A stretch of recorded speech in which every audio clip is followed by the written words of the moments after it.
ይህ የማቴዎስ መኮንን ቪዲዮ ነው። ተከታታዮቼ እንደምን ከረማችሁ?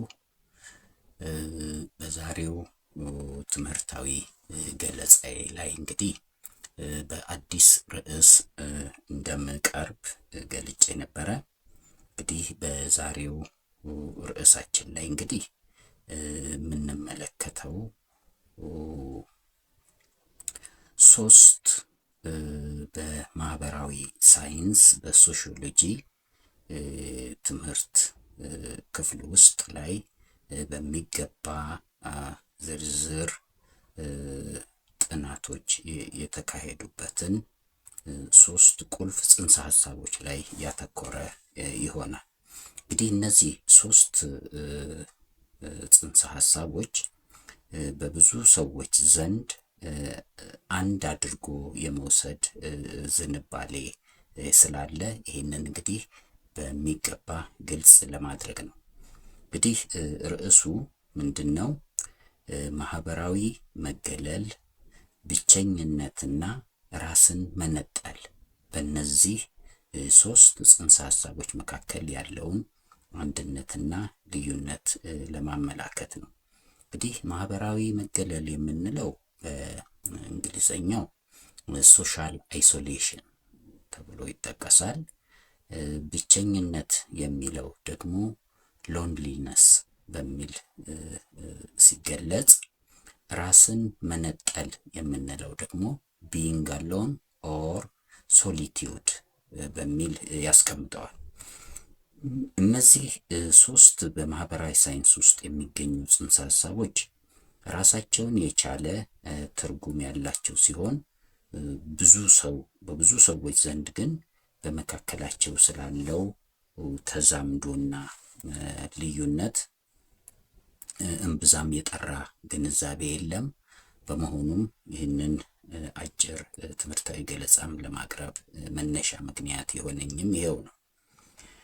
እንግዲህ እነዚህን ሶስት ጽንሰ ሐሳቦችን እንግዲህ በዝርዝር ስንመለከታቸው በሰዎች ባህሪያት ላይ በሚፈጥሩት አካላዊም ሆነ ስነልቦናዊ ተጽዕኖዎች አንጻር እንግዲህ በሚገባ በዝርዝር ለይቶ መረዳትና መገንዘብ ያስፈልጋል።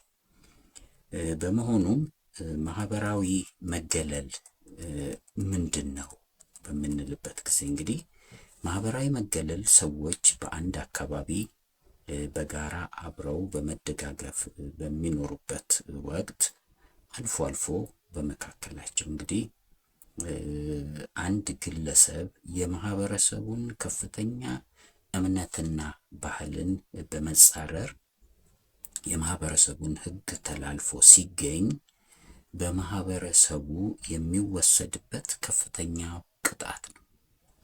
እንግዲህ ሰዎች በማህበራዊ ህይወት ውስጥ በጋራ በሚኖሩበት ጊዜ እንግዲህ የራሳቸው የሆነ እምነት፣ ባህል፣ ኖርም አላቸው።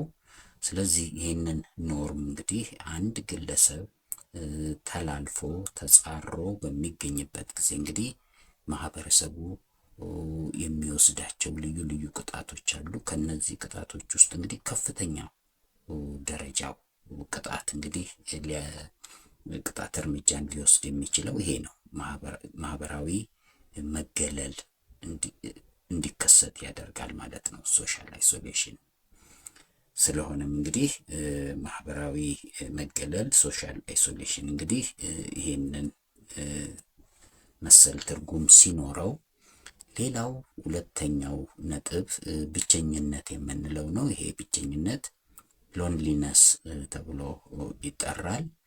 ይህን መሰል መገለል በሰዎች ላይ የሚከሰተው በሌሎች ሰዎች አማካኝነት ከሚደርስበት አንድ ግለሰብ ከሚደርስበት አካላዊ፣ አእምሯዊ እንዲሁም ማህበራዊ ኑሮ ጫና መንስኤነት በመነሳት እንግዲህ የሚደርስበት በደል በዚህ በደል መንስኤ እንደ ምክንያት ይሆንና ያ ግለሰብ ራሱን ከማህበረሰቡ ያገላል።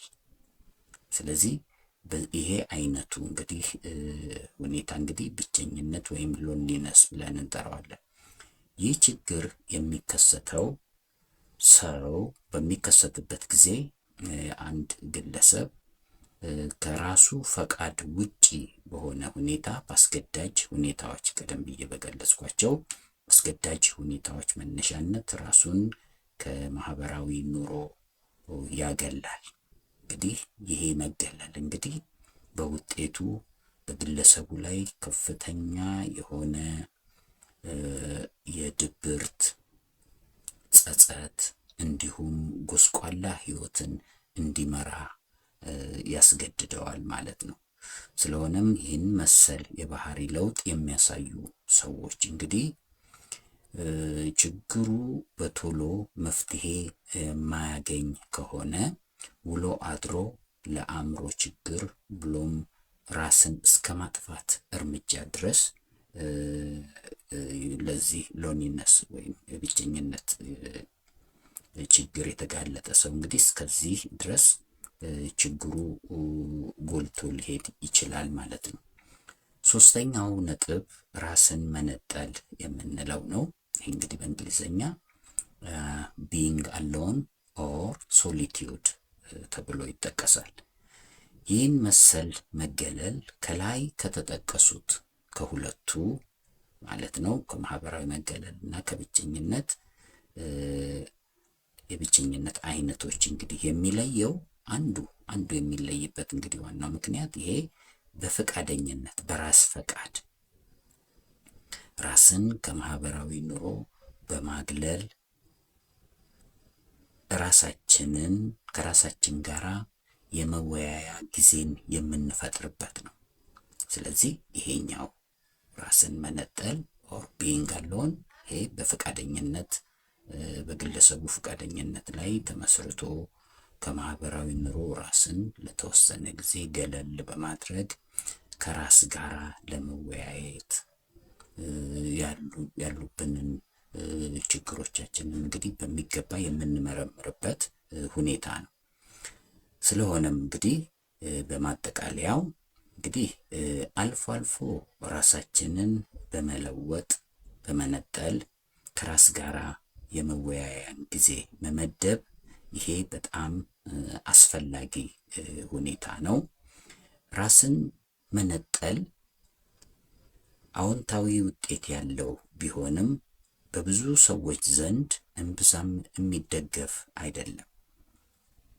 ብዙ ሰው አንድ ሰው ራሱን ከራሱ ጋር ለመመካከር ለመወያየት ራሱን በሚገባ ለማየት በሚያገልበት ጊዜ እንግዲህ ይሄንን ሁኔታ እንግዲህ በዙሪያው ያሉ ሰዎች እምብዛም በበጎ መልኩ አያዩትም። ነገር ግን ከግለሰብ አንጻር ግን ይሄ አዎንታዊ ውጤት ያለው ነገር ነው። ነገር ግን ብቸኝነት ሎንሊነስ ውጤቱ አሉታዊ ነው። አሉታዊ ውጤት ያለው ለከፍተኛ የጤና ችግር የሚዳርግ በመሆኑ ይሄ ችግር ይህንን አይነት ባህሪ የሚያሳዩ ሰዎች እንግዲህ በፍጥነት የስነ ልቦና ባለሙያዎች ምክርና ድጋፍ ካላገኙ የሚያስከትለው ችግር ትልቅና የከፋ ነው። ማህበራዊ መገለልን ስንመለከት ይሄ ማህበራዊ መገለል እንግዲህ አሁንም በውጤት ደረጃ ስናየው የሚያስከትለውን አሉታዊ ነው። አሉታዊ ውጤት ያለው ነው። ይሄ ማህበራዊ መገለል ተግባራዊ የሚሆነው የማህበረሰቡን ሕግ በመተላለፍ የሚከሰት ቅጣት ነው ብለናል ቀደም ብለን። እንግዲህ ሰዎች የማህበረሰቡን ባህልና ሕግ ጥሰው የሚገኙበት ጊዜ ያ ማህበረሰብ ግለሰቦቹን እንግዲህ ይቀጣል። ስለዚህ ይሄ ቅጣት ሶሻል አይሶሌሽን ወይም ማህበራዊ መገለል ተብሎ ይጠራል። ነገር ግን አንዳንድ ጊዜ በተወሰኑ ሰዎች በሚፈጥሩት ምክክርና ሴራ ትክክል ባልሆነ መልኩ ግለሰቦችንም ለማጥቃት ሊውል ይችላል። ይሄ ማህበራዊ መገለልን አልፎ አልፎ እንግዲህ ማህበረሰቡ አጥፊ ግለሰቦችን ለማረም ለማስተካከል የሚጠቀምበት ሆኖ ሳለ አንዳንድ ጊዜ ደግሞ የተወሰኑ ሰዎች በሚፈጥሩት ምክክር ሴራ አማካኝነት እንግዲህ አንድን ግለሰብ ትክክለኛ ባልሆነ መንገድ ለማጥቃትም ሊጠቀሙበት ይታያል፣ ሲጠቀሙበትም ይታያል።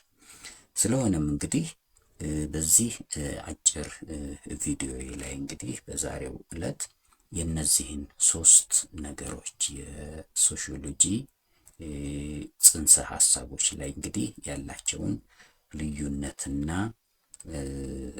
አንድነትን እንግዲህ ለማሳየት ሞክሬያለሁ።